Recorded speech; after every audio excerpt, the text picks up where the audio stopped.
ሐሳባችሁን ተናገራላችሁ ነገር ግን የምታወሯቸው ሰዎች ሐሳባችሁን እየተቀበሏችሁ ካልሆነ ምናልባት እነዚህ ሁለት ስህተቶች እየሰራችሁ ሊሆን ይችላል። ለማታውቁ ሰዎች አሌክስ እባላለሁ። ስራዬ ምንድነው? እናንተ ሐሳባችሁን በተለያየ ቦታ በተሻለ መንገድ መግለጽ እንድትችሉ አግዛለሁ። ዩቲዩብ ላይ የምትገቡት ሐሳባችሁን በነፃነት ለመግለጽ ኮሙኒኬሽናችሁን ማሻሻል ከሆነ አላማችሁ አሁን ቻናሉን ሰብስክራይብ በማድረግ ቤተሰቡ ነው። በዛሬ ቪዲዮ የማስተምራችሁ እኔ ራሴ መድረክ ላይ ወጥቼ ሐሳቤን ካስተላለፍኩኝ በኋላ ሐሳቤን እንዳይቀበሉት ያደረጉኝን ሁለት ስህተቶች ይሆናል። የመጀመሪያው የምትሰራው ስህተት ሐሳባችሁን ስታስተላልፉ ለምታወሯቸው ሰዎች አለማድረግ፣ ለእናንተ ብቻ ወይም ሐሳባችሁን ለማስተላለፍ ብቻ ማድረግ። ምን ለማለት እንደፈለኩ ልንገራችሁ። 2016 ሚዛን ቴፒ የምታውቁት ከሆነ ወደ ደቡብ አካባቢ ያለ ሀገር ነው።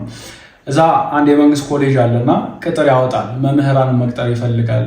አንድ ሰው ነበር የሚፈለገው። በቃ መወዳደር አለ። ማስተማር ወዳለው ከበፊትም ጀምሮ ሄድኩኝ።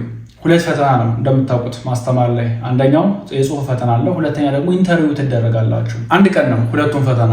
ተፈታኞቹ 3 ሰዎች ብቻ ነው። ቀኑ ደረሰ። የጽሁፍ ፈተና ጠዋት ነበረ። ገባን። ኖርማል የክላስ ሩም ውስጥ ነው ተማሪዎች የሚማሩበት። ከዛ ፈተና ተሰጠን፣ ሰራን፣ ቁጭ አልን። ካለቀ በኋላ ታረመ። የጽሁፍ ፈተና ብቻ ውጤት ተለጠፈ። ከሶስታችን ውስጥ አንደኛውና እኔ አንደኛ ሆነን የጽሁፉን ፈተና አለፈን። ከሰዓት ደግሞ ኢንተርቪው ነው። ኢንተርቪው ደግሞ ምንድነው የምታደርጉት? ያው ማስተማር ስለሆነ ከምትፈልጉት ኮርስ የሆነ ቶፒክ ታወጡና በሱ መሰረት ማስተማር ነው። የተወሰነ ሚኒ ሌክቸር ማድረግ ነው። ሰዓቱ ደረሰ። ከሰዓት ኢንተርቪው። ከዛ በኋላ የዲፓርትመንቱ ሄዳለች። ሌሎቹ መምህራንም አሉ፣ ፈታኝ መምህራን ገቡ። ከዛ ውስጤ እኔ ምንድነው ሲሰማኝ የነበረው በቃ ማለት ምን ያህል ኮንፊደንት የሆንኩ አስተማሪ እንደሆንኩ፣ ምን ያህል ብቁ እንደሆንኩ፣ ምን ያህል ጎበዝ አስተማሪ እንደሆንኩ ማሳየት ነበር የፈለግኩት። ከዛ አንደኛ ነው የምገባው አልኩኝ።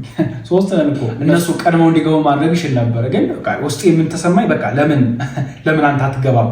ኮንፊደንት ትዝ ይለኛል። ከላይ ጠቆር ያለ ሸሚዝ ከስር ጨርቅ ሱሪ፣ ቆዳ ጫማ ነበር ያደረግኩት። ፀጉሬን ክሊን በሆነ መንገድ ተስተካክያለሁ፣ ልክ እንደዛሬው ማለት ነው። እንዳልኳችሁ እኔ የምፈልገው ምንድነው ምን ያህል ጎበዝ አስተማሪ እንደሆንኩ ማሳየት ብቻ ነው። ቶፒክ ተዘጋጅቻለሁ፣ እሱን አስተምራለሁ እና ምን ያህል ጎበዝ እንደሆንኩ ማሳየት ፈልጋለሁ። ገባው መጀመሪያ። ከዛ ልክ ስገባ ምን ብላቸው ጥሩ ነው ጋይስ፣ እነሱ ኖርማሊ የማስተማሪያ ክላስ ሩም ውስጥ ፊታቸውን ወደ ቦርዱ አድርገው የተቀመጡት ቦርድ አለ። ልክ ስገባ ያው ፈታኞቹ እያንዳንዱ ትንሽ ነገር የሚቆጣጠራሉ ብለን ስለምናስብ ቾክ መኖሩን፣ ማጥፊያ ዳስተር መኖሩን ቼክ ማድረግ ነበረብኝና ልክ ስገባ ምንም ነገር አላገኘሁም። ቾክ የለም፣ ዳስተር የለም፣ ማጥፊያ የለም አልኳቸው። አስተማሪዎች እኮ ናቸው። ኦቨር ኮንፊደንት ሆኜ ምናምን። ከዛ በኋላ ላቅም የሆነ መጣልኝ ቾክ ነገር። ሙሉ መጀመሪያ አጠፋሁት ቦርዱ። በቃ በደንብ በኢነርጂ ሙሉ ጥፍት አደረኩት ማለት ነው፣ ኢነርጂ ለማሳየት። ከዛ በኋላ ጻፍኩ፣ ርዕሱን ጻፍኩት ብትና አድርጌ። ከዛ ልክ ቦርዱ ላይ ጽፋለሁ፣ ተመልሼ እነሱን አልመለከታቸውም፣ ከላይ እየተመለከትኩኝ ከዛ ደግሞ ጽፋለሁ አሁንም ወደ ላይ ወደ እነሱ እየዞርኩኝ እነሱን በትክክል አልመለከትም። ብቻ በተቻለ መጠን ምን ያህል ጎበዝ እንደሆንኩ ያለኝን እውቀት ለማሳየት ሞክሬ አለቀ ኢንተርቪው። ልክ እንደጨረሱኝ የዲፓርትመንቷ ሄድ ምን ብላ ጠይቀኝ፣ ጥሩ ነው ሄልዝ ኢንፎርማቲክስ ማለት ምን ማለት ነው ብላ ጠይቀችኝ። ሀሳቡን አውቀዋለሁ። ከዛ ግን እንዴት ልረጋጋና በትክክል አልመለስኩላትም። የሆነ ሀሳቤ መዘበራረቅ የሆነ በቃ እንደምፈልገው ይሄ ክሊር በሆነ መንገድ መግለጽ ከበደኝ፣ አልቻልኩም። ከዛ በኋላ ቀስ ብዬ ወጣሁ። ሌሎቹም ተፈተኑ። መጨረሻ ላይ ማታ አምሽተን ውጤት ስናይ አንደኛ ያወጣው መጀመሪያ ከኔ ጋር የጽሁፍ ፈተና እኩል ያመጣው ልጅ ነበር። ለምንድነው ይሄን አጋጣሚ የምነግራችሁ? ይሄንን ኤክስፒሪየንስ እኔ ምን ያህል ጎበዝ አስተማሪ እንደሆንኩ ማሳየት ብቻ ነበር የፈለግኩት እንጂ ፊት ለፊቴ ከተቀመጡት አስተማሪዎች ወይም እዛ ያሉት ሰው ፈታኞቹ ጋር ኮኔክት ለማድረግ ፈገግ ብዬ ለነሱ እንደማስተምር አድርጌ ኢንቫይሮንመንቱን ክሬት አላደረኩትም ነበር።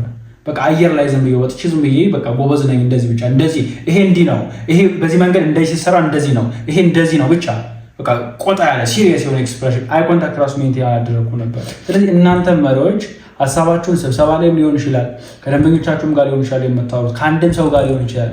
ሀሳባችሁን ስትናገሩ አግሬሲቭ መሆን ወይም ቆጣ ማለታችሁ ማንም ግድ የለውም። ስለዚህ በምታወሩበት ጊዜ ለነሱ እንደሆነ ለምታወሯቸው ሰዎች እንደሆነ ፊል እንዲያደርጉ አድርጋችሁ አውሯቸው። በነገራችሁ ላይ መድረክ ላይ ስትወጡ የሚኖረውን ጫናና ፍርሃታችሁን ቀንሳችሁ የተሻለ ንግግር እንዲኖራችሁ የምትፈልጉ ከሆነ የፊታችን ግንቦት 4 ማክሰኞ ማታ 2 ሰዓት ላይ ነፃ የመሪዎች ኦንላይን ትሬኒንግ ስላዘጋጀውላችሁ ቦታ አይሞላባችሁ። ቦታችሁን ለማስያዝ ታች ላይ ያለውን የቴሌግራም ዩዘርኔም ተጠቀሙ። ሁለተኛው የምትሰሩት ስህተት ኢነርጂ አለመኖር ነው። ሀሳባችሁን ኮሚኒኬት ስታደርጉ ተቀጥሬ በምሰራበት ወቅት የማርኬቲንግ ስራ ነበር የምሰራውና የፊዚዮቴራፒ ክሊኒክ ነበረ። እየዞርኩኝ ከተለያዩ ተቋማት ጋር ሰርቪሳችንን ፕሮሞት አደርግ ነበርና አንደኛው ባንክ ነው።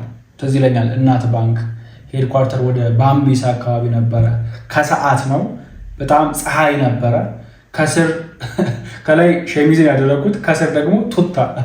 የሚገርም ነው። የፈለግኩት ምንድነው የኛ ተቋም አለ አብረን መስራት እንዴት እንደምንችል ለመነጋገር ነው። ኤችአር ማናጀሯ ጋር የሄድኩት ልክ ሲሄድ ደክሞኛል፣ ከንፈሮቼ ድርቅ ብለዋል። በቃ ድካም እንዳለ ያስታውቃል። ልክ ቢሮ ስገባ መጣች እሷ እና ልክ ኤክስፕሬሽን የራሱ ልክ አልነበረም። ለእኔ ብዙም አልታወቀኝም። ምን ሆነ ነው ያለችኝ መጀመሪያ ማለት ነው። ምን ከዛ በኋላ ልክ እኔም ሳልናገር ፀሐይ ነው ድካም ነው ስትለኝ ፀሐይ ስለሆነ ድካም ነው አልኳት። ያኔ ወዲያው ለማስተካከል ሞከርኩኝና የመጣሁበትን ዓላማ ነገርኳት። ሴትዮዋ ጥሩ ስለነበረች ተረዳችን። ግንኙነታችንም ጥሩ ነበረ። አሁንም ይሄን አጋጣሚ የምነግራችሁ ለምንድን ነው እናንተ ራሳችሁን የምትገልጹበት መንገድ፣ ሀሳባችሁን ይዛችሁ ከተለያዩ ሰዎች ጋር የምትገናኙበት መንገድ ማታ ያደርጋል። ኢነርጂያችሁ እንደዚህ ልውስውስ ምናምን ብለህ የሆነ አስፈላጊ የሆነ ሚቲንግ ላይ ወይ አስፈላጊ ከሆነ ሰው ጋር የምታወራ ከሆነ ኢነርጂ እንደማታሳድር ነው ሰው የሚገባው። ስለዚህ ሁልጊዜም ቢሆን ኢነርጂያችሁ ሌቭል አፕ አድርጉት። ያስፈልጋል ኢነርጂ። ስብሰባ ላይ፣ ሚቲንግ ላይ፣ መድረክ ላይ ስትወጡ ለምን የእናንተ ያላችሁ ኢነርጂ የመሪ ኢነርጂ በምትመሯቸው ሰዎች ውስጥም ይጋባል። ኢነርጂ ይጋባል። የድካም ኢነርጂ ከሆነ ድካም ነው። የተስተካከለ ፖስቸራችሁን አጀስት አድርጋችሁ ድምጻችሁ እንዲሰማ አድርጋችሁ የምትናገሩ ከሆነ በዛው ልክ የኢነርጂ የምታሯቸው ሰዎች ጋር መጋባት ይችላል። አይ ሆፕ የቪዲዮ ጠቃሚ ሆኖ እንዳገኛችሁት። በአጠቃላይ መድረክ ላይ ወጥታችሁ ሀሳባችሁን የምትገልጹበትን አቅማችሁን ማሳደግ የምትፈልጉ መሪዎች ከሆናችሁ አሁኑ ቻናሉን ሰብስክራይብ በማድረግ ቤተሰቡ ነው።